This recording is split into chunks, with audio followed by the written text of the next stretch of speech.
Els 140 nedadors del Club Natació Lloret ja poden tornar a nedar a la piscina. Tot i així, ho fan amb un protocol rigorós atesa la situació de pandèmia.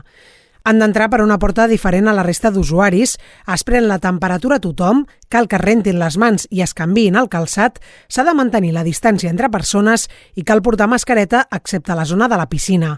A més, s'han creat carrils dobles, de manera que els nedadors mai no es creuen entre si, i cada 2 carrils només els poden utilitzar un grup reduït de 5 persones.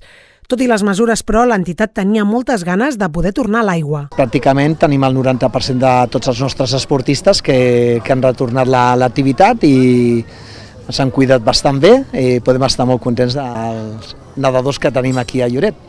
La intenció és poder fer entrenaments fins a finals de juliol. Les competicions, però, hauran d'esperar. Aquesta temporada de competició la donem per finalitzada. Ja a nivell de federació, bàsicament ja ens van informar i tal, però la natació, tant la sincronitzada, són 2 esports que requereixen de molt d'entrenament, de moltes hores, però és un mitjà diferent, és a l'aigua, i llavors l'estat de forma es perd d'una manera més ràpida i costa més de tornar a trobar. Els membres del Club Natació Lloret no són els únics que poden tornar a nedar a la piscina.